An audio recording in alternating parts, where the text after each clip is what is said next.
이사야서 53장은 메시아에 관한 말씀입니다. 아직 오지 않으신 예수님에 대해서 이사야 선지자가 이미 이때부터 그 메시아에 대하여 말씀하고 증거하신 그러한 부분이 오늘 본문의 말씀입니다. 유대인들은 이런 메시아에 대한 믿음이 있습니다. 흔히 메시아 열망사상이라 해서 그들 마음속에는 늘 우리를 이 어려운 고난, 이런 우리의 많은 이 고통 가운데서 구원하여 줄 메시아, 그분이 반드시 오신다. 그분이 오시면 우리를 이 어려움에서 구원해 주실 것이다. 그런 믿음이 있었다는 거죠. 메시아, 그것은 우리가 잘 아시는 바와 같이 기름 부음 받은 자라는 뜻을 갖고 있죠. 구원자입니다. 우리를 구해줄 사람, 이 어려움에서 우리를 건져내어서 우리의 앞길을 열어주고 우리나라 이 민족을 더욱더 번창하게 만들 그런 누군가를 갈망하는 그런 믿음들이 이 이스라엘 사람들, 유대인들 속의 마음속에는 늘 갖고 있었다는 거죠. 그런데 그런 마음은 어떨 때 생길까요? 힘들고 어려울 때 생기겠죠. 내가 지금 등 뜨시고 배부르고 다리 쭉 펴고 편안하게 잘 먹고 잘 살고 있으면 나를 구해낸 줄 이런 필요가 없죠. 지금 얼마든지 편안하게 잘 먹고 잘 사는데 구해주고 자시고 할 게 없겠죠. 그런데 지금 내가 형편이 어렵고 내가 지금 힘든 가운데 있고 누군가가 나를 괴롭히고 나를 압제하고 그런 고난과 어려운 고통 가운데 있다면 그 나를 구원해줄 누군가, 그를 바라고 구하는 마음들, 그건 더욱더 커져갈 수밖에 없었겠죠. 이스라엘 민족 유대인들도 마찬가지였습니다. 사실 지금 이 이사야 선지자가 활동하던 그 시기에는 이 이스라엘이 그렇게 형편이 나쁘지는 않았습니다. 그럭저럭 살만하고 잠시 동안 평안의 시기가 있어서 그래서 살만한 그런 시기였기에 이사야 선지자가 말씀하고 있는 이런 메시아에 대한 말씀들, 앞으로 하나님께서 이렇게 하실 것이다 하는 예언의 말씀들이 사실 그 당시에는 그렇게 귀에 와닿지가 않는 그런 시국이었죠. 그렇지만 얼마 안 가서 이 바빌론이 이 북유다 예루살렘을 침공하고 그들을 정복하고 그리고 그곳에 있는 유대인들을 바벨론으로 데리고 가서 종살이하게 하는 그런 시기가 있었습니다. 그게 70년이었죠. 나라 잃고 고향 떠나 타향살이 종살이 하면서 얼마나 외롭고 힘들고 서럽고 괴로웠겠습니까? 그때 그들의 마음속에는 이런 메시아에 대한 갈망이 점점 더 커갔겠죠. 누군가가 어떤 영웅 호걸이 우리를 이 바빌론에서 건져내어 구원해 줄 것이다. 다시 우리가 우리 고향 예루살렘으로 가서 나라를 또 잘 세워서 그때는 정말 그 어느 나라보다 더 번창한 나라가 될 것이다. 그런 열망, 그런 메시아를 갈망하는 마음들이 컸겠죠. 그러다가 어느 날 고레스 왕이 이 유대인들을 다시 고향으로 다 돌려보냅니다. 너희들 너희 고향으로 가라. 그래서 예루살렘으로 얼뜻결에 돌아오죠. 사실 이 유대인들이 예루살렘으로 다시 귀환한 것은 자기들이 얻은 게 아닙니다. 독립운동을 해서 정치해서 얻은 것도 아니고 어느 날 갑자기 하나님께서 이루어지신 거죠. 그래서 갑자기 고향 땅 예루살렘에 돌아왔습니다. 그런데 돌아왔는데 어떻습니까? 모든 것이 성벽도 무너지고 성전도 무너지고 다 무너지고 황폐한 그 땅에서 이제 어떻게 살까? 그때 또 그 마음속에 메시아, 우리를 구원해줄, 다시 우리나라를 재건할 그 누군가가 있을까? 갈망했겠죠. 그런 또 인물들, 느헤미야도 있고, 여러 에스라도 있고, 많은 그런 스룹바벨, 이런 지도자들이 나타났긴 했지만, 과연 그가 우리의 메시아인가?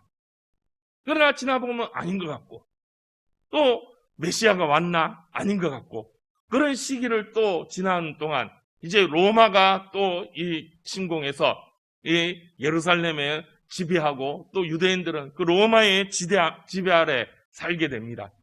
그 세월을 지나면서 또 누가 우리를 구원해 줄까? 저자가 우리를 구원해 줄까? 이 사람이 우리를 구원해 줄까? 어디에 누군가가 참 대단한 인물이 났다던데 그 사람이 우리를 구원해 줄까? 실질적으로 그런 시기, 기간들, 역사를 보면 그 가운데 몇몇의 인물들이 정말 그렇게 이스라엘을 구원해주고 유대인들을 구원해줄 그런 인물들이 몇몇 나오기도 하고 또 그런 독립운동을 하기도 하고 또 잠시 동안 또 그렇게 독립이 되었던 시기들도 없지 않아 있었습니다. 물론 성경에 그 시기에 대한 기록은 남아있지 않습니다. 그래서 그 시기를 우리가 중간기라 그럽니다. 성경에 기록이 없는 그런 중간기라 하지만 그러나 그 시기에 다른 어떤 역사적 자료들을 보면 그런 인물들이 몇몇 있었다는 거죠. 그런데 그 사람이 메시아일까? 하지만 그도 얼마 안 가 무너지고 저 사람이 메시아일까? 그도 무너지고 그런 시기를 몇 번 지나면서 이 사람들의 마음은 어떤 마음이 들까요? 메시아 구약에 예언한 말씀 그건 아닌가 보다. 메시아는 없다. 메시아는 오지 않는다. 내가 내 힘으로 구원해야지. 내가 어떻게 힘을 키워서 해야지. 누가 와서 이런 거 없다. 그런 마음을 갖고 있는 사람들도 있겠죠. 또 다른 한편에서는 더욱더 메시아에 대한 열망이 크겠죠. 이 사람도 아니고 저 사람도 아니고 분명히 언젠가 온다. 정말로 우리가 생각지도 못할 만한 능력을 갖고 있는 능력자가 와서 우리를 저 로마를 그냥 단칼에 딱 물러내고 우리가 구원해가지고 정말 역사적으로 여지껏 없었던 그런 나라를 팍 세워가지고 우리가 세계 최고의 나라를 만들어주는 그런 메시아가 언젠가 올 것이다. 막 그런 열망이 더 크겠죠. 그러면서 그 마음속에 어떤 마음이 있을까요? 막 기대감이 생기겠죠.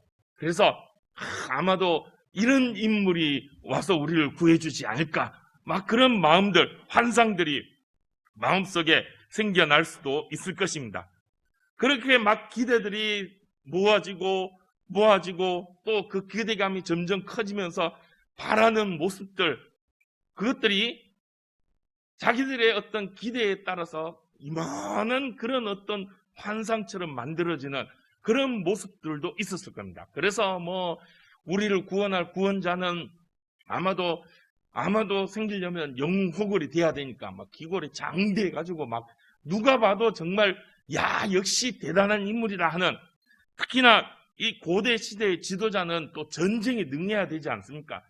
전쟁을 능하려면 힘도 세야 되고 이런저런 무기도 잘 다뤄야 되고 싸움에 능한, 누가 딱 봐도 그냥 역시 대단한 장군감이다, 이런 인물이 또 나타나야 되지 않을까, 그런 기대감을 딱 갖고 있고, 그리고 싸움만 잘해갖고는 되는 게 아니고 또 이 지도력이 있어서 백성들을 또 잘 이끌어가야 되니까 정치력도 있어야 되고 또 경제적인 어떤 관념도 있어서 또 돈도 부유하게 만들어내는 그런 어떤 이 경제 감각도 있어야 되고, 이런 것도 있어야 되고 저런 것도 있어야 되고, 막 이런 나의 기대, 저런 기대, 이 사람의 기대, 저 사람의 기대, 막 이런 기대들이 모여서 이 메시아에 대한 어떤 환상들은 점점 더 커가고 더 이 휘황찬란한 그런 모습으로 되어 있지 않았을까.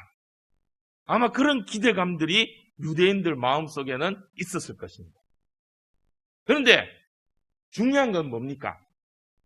그런 사람들의 기대에 결국 그게 어떻게 보면 욕심이겠죠. 내가 바라고 구하고자 하는, 내가 뭔가 이루어가자 하는, 내가 생각하는 내 기준과 내 바람을 투영하여 만든, 내 욕심으로 만든 그런 메시아의 모습, 그런 모습들이 일어나겠죠. 결국은 그게 우상이 될 수도 있는 것입니다. 그런데 중요한 것은 내가 바라는 구원자의 모습, 그게 중요한 게 아닌 거죠. 뭐가 중요한 겁니까?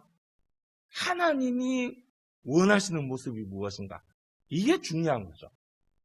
결국엔 우리를 구원해 줄 구원자, 메시아는 하나님이 보내주시는 분이죠.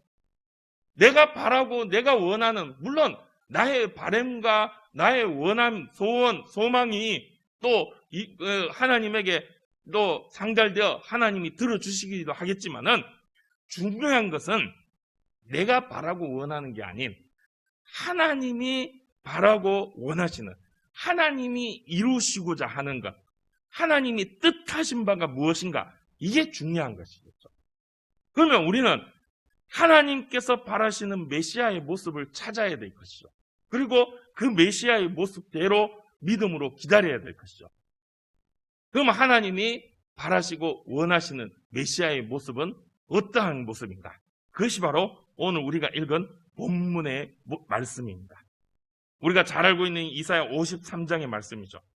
그 모습을 보면 어떻습니까? 2절에 보면 그는 주 앞에서 자라나기를 연한 순과 같은, 연한 순, 이제 봄 기운이 나니까 들로 산으로 이제 연한 순들, 요새 뭐 달래도 나고 냉이도 나고 이제 봄나물들이 막 나오죠. 연한 순들, 그 순들을 보면 어떻습니까? 보들보들하고 먹기 좋죠. 그래서 손으로 이렇게 똑딱이도 씹고 부드럽고 연한 모습. 근데 이거는 먹기에는 좋지만은 우리가 바라는 그런 기대하는 영웅호걸의 모습은 아니죠. 그리고 또 뿌리 같은, 마른 땅에 나온 뿌리 같은, 마른 땅에서 이 드러난 뿌리의 모습은 어떻습니까? 곧지 못하고 이리 뒤틀리고 저리 뒤틀리고 그런 바짝 마른 그런 모습. 그래서 고운 모양도 없고 풍채도 없는, 우리가 보기에 흠모할 만한 아름다운 것이 없는 그런 모습이다. 뭔가 기대와는 다르죠.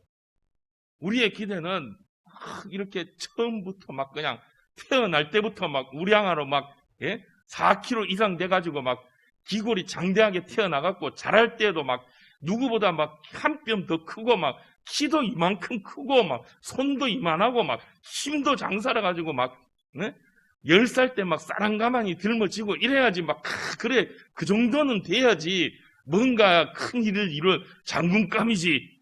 그러나 그 모습이 그렇지 않다는 거죠. 그리고 3절에 가서는 또 뭐라 그럽니까? 멸시를 받아 사람들에게 버림을 받고 강고도 많이 걷고 질고도 않은 그런 사람들. 그래서 사람들이 그 얼굴을 가리는 것 같이 멸시를 당했다. 이게 무슨 뜻입니까? 그 얼굴만 봐도 사람들 보기 싫어. 저기 무슨 아이고 저래 갖고 어떻게 막 조롱하고 욕하고 그런 질고를 당하는 그런 모습이라고 말씀하고 있죠. 뭔가 우리가 기대하는 그런 모습과는 다른 모습을 보여주고 있는 것이죠. 예수님의 모습이 이러했죠. 바로 이런 이사야서의 말씀이 결국엔 예수님에게서 이루어졌습니다. 그렇게 바라고 갈망하던 메시아가 딱 오셨죠. 그분이 바로 예수님이셨습니다. 예수님의 모습은 어떠했습니까? 예수님 태어날 때부터 그 모습은 우리가 기대하고 생각하는 그런 영웅호걸의 모습은 아니셨죠. 예수님은 자기가 살던 고향은 아니죠. 살던 지역 갈릴리에서 태어나지 못하고 본적지로 가게 되었습니다. 예수님 태어날 즈음에 이 로마 황제가 각자 자기 본적지로 가가지고 호적을 다시 해라 해가지고 그 예수님의 육신의 부모된 요셉과 마리아가 살던 곳 갈릴리를 떠나가지고 본적지 이 베들레헴까지 가게 되었습니다. 여행을 가게 됐죠. 그 사이에 아이를 놓게 되었다는 것입니다. 그러니까 집에서 태어나지도 못하고 낯선 땅, 낯선 곳에서 남의 집에서 태어났죠. 그런데 그때 기가할 곳이 없어서 이 성경에 보면 여관이 없어서, 여관이라는 것은 우리가 생각하는 이런 여인숙 그런 것이 아니라 그 집에 손님 묵을 데가 없었다는 거예요. 여기저기 각처에서 많은 사람들이 오니까 이 사람 저 사람 온 집에 손님들이 많다 보니까 정작 이 요셉과 마리아가 있을 만한, 더군다나 지금 산모가 산통을 겪으면서 이제 막 진통이 와서 아기를 낳을 때가 됐는데 갈 곳이 없던 그런 상황이었다는 거죠. 그때 한 사람이 그를 집으로 모시고 와서 결국 예수님은 어디에서 태어났죠? 말구유에서 태어나게 되었습니다. 근데 사실 우리는 말구유에서 태어났다 그러니까 정말 예수님 태어날 때부터 힘들긴 힘들었죠. 근데 우리의 생각에, 우리의 문화에서 말구유는 사실은 집 밖에 있죠. 바깥에 말구유가 있고 말을 키우고 소를 키우고 또 뭐 그렇게 돼지를 키우고 하는데, 사실 이 유대 지역의 문화에는 사실 이것도 말은 그 당시에 키우진 않았고 양을 키우는 그런 형편이었겠죠. 그 양에 먹이를 주는 구유였을 것입니다. 그런데 이 양은 이 유대 문화에서 짐승을 밖에 키우는 게 아니라 집 안방에서 키웁니다. 사람과 같이 기거한 것입니다. 그러니까 예수님을 모신 이 집 주인은 자기 안방에 모셨어요. 손님방, 사랑방이 아니라 안방에 모시고 와서 거기서 아이를 넣으셨다는 거죠. 그렇지만 역시 초라한 서민의 집이죠. 어떤 이 왕궁이나 어느 휘황찬란한 부잣집에 그렇게 뭐 장자로 태어난 그런 것이 아니라 이 어느 알 수 없는 누군가의 집, 그 서민의 집, 거기서 그렇게 예수님이 태어나셨다는 거예요. 참 볼품없이 태어나셨다는 것입니다. 우리가 기대하는 영웅호걸의 모습과는 다르셨다는 거예요. 태어나시도 그렇게 태어나셨는데 자랄 때는 또 어땠습니까? 요셉은 뭐 하던 사람이죠? 목수였습니다. 그리고 요셉이 살던 곳, 예수님이 살던 지역이 어디입니까? 갈릴리 나사렛이죠. 갈릴리 나사렛은 촌입니다. 아주 깡촌입니다.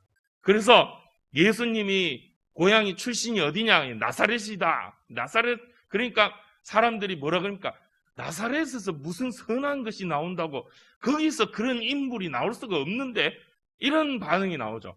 그런 말하자면 아주 촌, 시골, 거기에서 전혀 기대할 수 없는 그런 지역의 목수의 아들로 자라셨습니다. 뭔가 이 영웅호걸이 될 만한 그런 어떤 조건은 없으셨죠. 그런 예수님의 모습, 우리의 기대와는 전혀 다른 그런 모습이셨죠. 그리고 그 예수님이 이제 메시아다, 하나님의 아들이다 하시며 복음을 전하고 공생애를 시작하셨는데, 그 모습도 보면 이 사람들의 기대와는 달랐다는 거죠.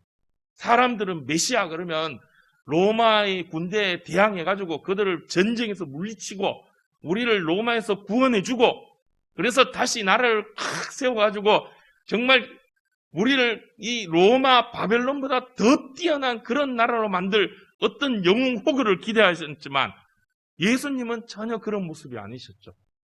물론 예수님도 많은 이적을 행하셨죠. 아픈 자들을 고치시고 심지어 죽은 자도 살리셨지만, 그러나 그러한 모습들은 사람들이 바라던 그런 기대와는 전혀 다른 모습이었죠. 그런데 뭐 그러한 모습들도 좋습니다. 사람을 고치고 병든 자를 고치고 불치의 병도 고치고 심지어 죽은 자 살린, 이것도 기적적인 일이죠. 그런 일들로도 사람들에게 어떤 기대치를 충족할 만한 모습들도 그 가운데 있습니다. 그런데 결국 그 예수님이 어떻게 되셨습니까? 십자가에 죽으셨어요. 죄인으로 죽으셨어요. 이건 뭔가 사람들이 기대하는 기대와는 전혀 다른 모습이죠. 그러나 그 모습은 하나님께서 이미 메시아에서 주신 그 말씀을 이루신 모습이었다는 거죠. 3절에 보면 어떻습니까? 그는 실로 우리의 질고를 지고 우리의 슬픔을 당하였거든. 우리가 생각하기에는 저렇게 당하는 게 자기 죄 때문에 벌받았다라고 상식적으로 생각할 수 있지만 그게 아니란 거죠. 5절에 가서는 그 찔림은 우리의 허물 때문이고 그 상함은 우리 죄악 때문이고 그가 징계를 받아서 우리가 평화를 누리고 그가 채찍을 맞아서 우리가 나음을 받았다. 그 예수님께서 십자가에서 살찌 깨시고 채찍을 맞으시고 창에 찔리시고 가시면류관에 피 흘리신 이유가 무엇 때문이냐? 우리의 허물과 죄 때문이셨다. 우리가 기대하는 그런 영웅호걸의 모습, 그래서 어떤 정치적으로 경제적으로 또 어떤 그런 물리적인 방법으로 구원해주고 우리가 바라는 그런 잘 먹고 잘 사는 부자 되는 길을 열어주시는 그런 예수님의 모습이 아니었다는 거죠. 그러나 예수님께서 그런 모습으로 이루신 그 구원은 어떤 구원이었습니까? 보다 더 궁극적인, 본질적인, 정말로 우리가 행복해질 수 있는, 복된 삶을 살 수 있는 가장 근본적인 일을 예수님께서 이루셨다는 거죠. 이게 뭡니까? 죄에서 우리를 구원해 주셨다는 것입니다. 하나님은 그렇게 메시아이신 예수님을 통하여서 우리를 죄에서 구해 주셨어요. 우리가 기대하는 바가 있죠. 우리가 바라는 일들이 있죠. 뭡니까? 부자로 사는 것, 높은 권세에 있는 것, 어느 누구 남부럽지 않도록 내가 누군가를 부러워하는 게 아니라 누군가가 나를 부러워할 만한 그런 위치와 모습으로 살아가는 것, 그게 우리가 바라는 모습이고 우리가 구하는 바죠. 그러나 하나님이 원하시는 것은 무엇입니까? 물론 그런 모습도 우리에게 있어야 되겠죠. 근데 보다 하나님이 우리에게 이루시고자 하는, 바라고 원하시는 모습은 죄에서 해방되는 것입니다. 가장 근본적인 문제이죠. 가장 기초적인 부분이죠. 이게 해결이 돼야지 그 다음 잘 먹고 잘 사는 게 되는 거지. 이 문제, 이 죄의 문제가 해결되지 않으면 잘 먹고 잘 사는 게 있을 수가 없다는 거예요. 죄의 문제가 해결되지 않으면 결국엔 우리는 어디를 가게 되죠? 지옥 갈 수밖에 없어요. 결국엔 지옥 가는데 이 땅에서 잘 먹고 부자로 살고 좋은 차 갖고 뭐 큰 집에 살고 남들 부러워하는 그런 모습으로 사는 것 아무 의미가 없다는 거죠. 이 땅에서 사는 건 아무 의미가 없어요. 결국 이 땅의 삶의 모습, 이 땅의 모습은 이 연기와 같아서 바람이 불면 다 사라지고 들에 핀 꽃 같아서 야 아름답다 싶지만은 지금 벚꽃이 한창 피어 있죠. 그런데 이제 야 이쁘다 하면 어느 틈엔가 지금 벌써 떨어지고 있지 않습니까? 한순간이죠. 이 세상의 모습은 그런 한순간이라는 것입니다. 거기에 우리가 목매달아서 거기에 전전긍긍하면서 우리가 부자로 살아야 되는, 잘 살아야 되는데 이게 의미가 없다는 거예요.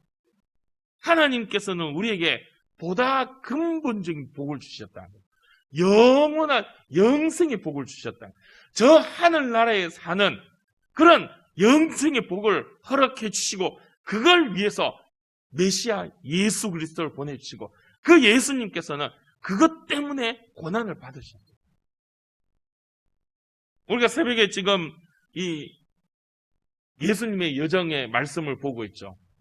오늘 새벽에도 예수님께서 겟세마네에서 기도하시는 모습의 말씀을 보았습니다. 예수님이 겟세마네에서 기도하실 때 어떤 기도를 하셨죠? 하나님, 아버지 하나님, 아버지 나를 이 어려움에서 건져 주십시오. 십자가에 죽는 게 정말 힘들 것 같습니다. 그러나 결국엔 그 예수님이 뭐라 말씀하십니까? 내 뜻대로 말고 하나님 뜻대로 하십시오. 결국엔 하나님, 내가 저들을 위해서 십자가에 죽어야 되겠습니다. 그것이 하나님 뜻이면 내가 기꺼이 하겠습니다. 예수님도 물론 하나님이셨지만 사람이셨기에 두려움도 있고 겁난 것도 있었을 것입니다. 그러나 예수님은 기꺼이 그 십자가의 길을 가셨어요. 왜? 무엇 때문에? 우리를 죄에서 구원해 주시려고. 하나님께서는 그렇게 메시아 되신 예수님의 일, 정말 우리의 기대한 전혀 다른 모습으로 이 땅에 보내주셨어요. 흠모할 만한 모양도 없고 또 고운 모양 풍채도 없는 그런 모습으로 오셔서 온갖 질고와 강고를 당하시고 또 찔리고 상하시고 징계받으시며 결국에는 죽으셨어요. 그럼 왜 하나님께서 그런 메시아의 모습으로 예수님을 이 땅에 보내주셨을까? 왜 우리의 기대, 우리는 막 영웅호걸로 막 이 세상 막 이 로마의 군대 모든 악한 무리들 그냥 다 물리치고 막 빠바방 하면서 그냥 막 야, 역시 대단하다 이런 모습으로 기대하고 바랬는데, 그럼 우리의 기대한 전혀 다른 모습으로, 보잘것없는 모습으로 보내주신 이유가 무엇일까요? 우리의 구원에 대해서, 전적으로 우리의 구원은 하나님이 이루신다는 것을 보여주시기 위한 거예요. 우리의 기대대로, 아니 우리의 욕심대로 이루신 것이 아니라 하나님 뜻대로 이루신다는 거예요. 그래서 우리 구원에 대해서 우리는 요만큼이라도 뭐라 하나님 앞에 큰 소리 칠 거리가 없다는 거예요. 무조건 하나님 앞에 엎드릴 수밖에 없어요. 아, 하나님, 내가 죽을 수밖에 없는데 예수님의 그 은혜로 나를 살려주셨군요. 감사합니다. 그래서 10절에서는 뭐라 그러는, 그 예수님이 어떻게 하셨다고요? 속건제물로 드리셨다. 스스로 제물이 되셔서 희생하셨어요. 속건제라는 것은 죄에 대해서 사함을 받는 그런 제사의 제물입니다. 우리 죄를 대신해서 예수님이 죽으셨어요. 나 때문에 그 모든 질고를 당하시고 그 모든 고통을 당하셨다. 이제 우리는 그 예수님의 은혜로 사는 것입니다. 그럼 이제 우리는 어떻게 살아야 됩니까? 오늘 우리는 어떤 믿음으로 예수님을 보고 있습니까?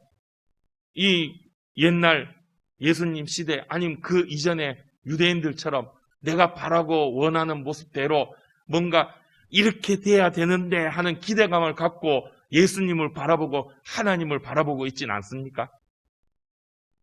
믿음은 하나님의 틀에 나를 맞추는 것입니다. 그런데 사람들은 내가 틀을 정해놓고 그 틀에 하나님을 끼워 맞추려고 해요. 이건 잘못된 것이죠. 내 뜻대로, 내 욕심대로 하나님 앞에 하나님 이거 해주셔야 됩니다. 하나님 저거 해주셔야 됩니다. 내 뜻대로 안 되면 하나님 왜 안 해주십니까? 막 하나님 이래 갖고 됩니까? 에이, 하나님 말고 다른 거 없나? 자꾸 기웃대는. 이거는 참된 믿음이 아니죠. 내 욕심 쫓아가는 거죠. 진정한 믿음은 나의 모든 것 다 내려놓을 수밖에 없는, 나 때문에 예수님께서 저런 질고를 당하시고 저런 고통을 당하셨구나. 나 때문에 예수님께서 저렇게 고난을 당하셨구나. 나 때문에 예수님께서 저렇게 볼품없는 모습으로 오셨지만 결국에는 그 십자가에서 하나님의 뜻을 이루어 나를 구원하여 주셨구나. 그 은혜로 우리는 살아가는 것입니다. 고난주간입니다. 많은 사람들이 고난주간 하면은 예수님의 고난에 곧 우리가 동참해야 된다 해서 막 스스로 고난 가운데 빠지고 나를 어렵게 만드는 그런 모습들을 보입니다. 그런데 그 모습이 혹시라도 내 욕심으로, 봐라 내가 이만큼 하는데, 봐라 내가 고난주간에 난 금식도 하는데, 봐라 내가 고난주간에 새벽 기도에도 나오는데, 봐라 내가 이렇게 하는데, 그렇게 나를 드러내고 자랑하려고 하는 그런 모습이 있진 않은가? 그건 하나님이 원하시는 모습이 아니죠. 진정 하나님이 원하시는 모습은 주님의 그 고난 앞에 우리가 가슴 찢으며 통회하는 것입니다. 내가 죽어야 되는데, 내가 이런 죄인인데 나 같은 죄인을 살리시려고 예수님이 그 고난을 당하셨구나. 주님이 나를 살리려고 저렇게 하셨구나. 그 은혜를 우리가 마음속 깊이 깨닫는 기간이 바로 이 고난의 주간의 기간입니다. 더욱더 그 십자가에 살찌기신 예수님의 그 사랑과 은혜를 깨닫고 통회하는 심령으로 정말 모든 것 주님이 이루셨습니다.